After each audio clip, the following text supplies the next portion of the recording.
Your Honor, I asked that my remaining time up to 5 minutes be reserved for rebuttal. Remaining time, 5 minutes. Let's get a time check. What we got?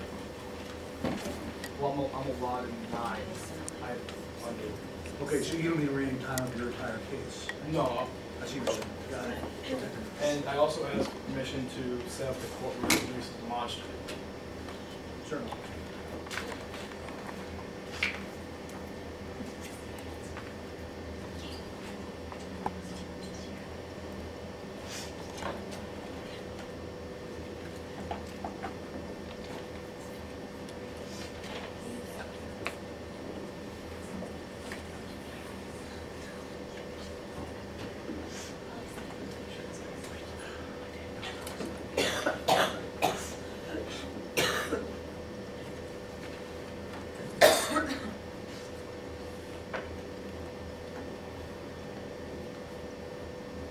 May it please the court.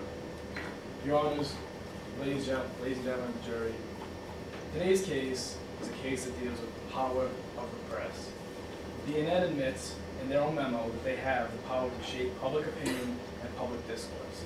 This is an undoubtedly true fact in our society. Now, let's begin with the story. On the night of September 24th, 2006, Reagan Thomas and BNN were sent to cover a debate between Midland's gubernatorial candidate Drew Walton and Professor Lane Hamilton. Now, they arrived at the debate and began to set up their equipment. After they spoke with Walton, a horrible thing happened. Professor Lane Hamilton committed suicide that night. Drew Walton was the only eyewitness here that saw that. Afterwards, Drew Walton was asked questions by the media about what happened, and she was asked questions by the police. In no way was Drew Walton implicated by the police in the crime.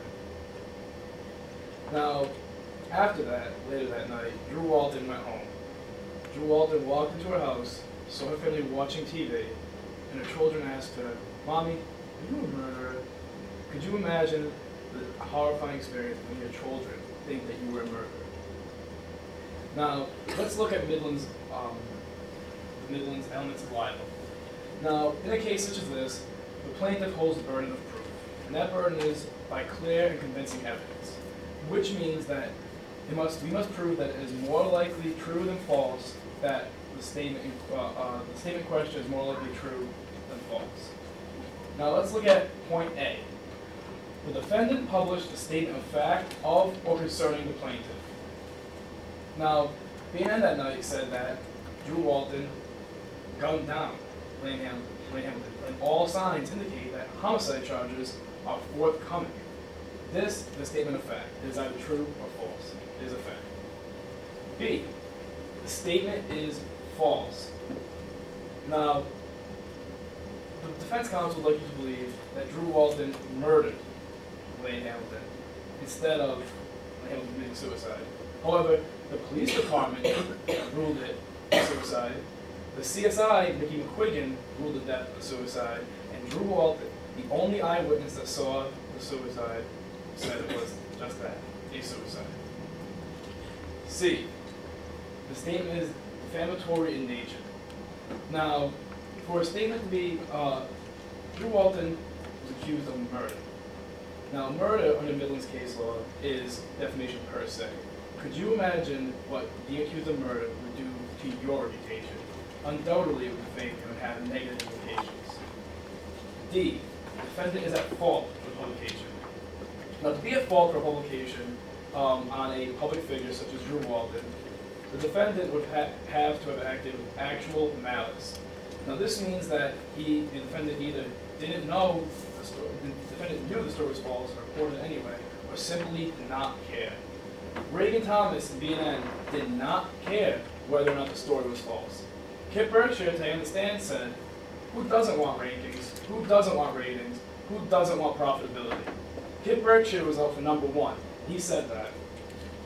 Also, Reagan Thomas did not even bother to attend Drew Walton's press conference. Why? He did not care what Drew Walton had to say that night. Moving on to point E, the plaintiff suffered harm or injury as a result of the publication. Drew Walton's daughter sums up the best. Mommy, are you a murderer? Drew Walton had to explain to her community and her family that she was not a murderer. Now, today's case does not deal with specific instances of harm or injury. It is necessary in proving the elements of libel. Drew Walton's family thought that she was a murderer, and Drew Walton's community thought that she was a murderer.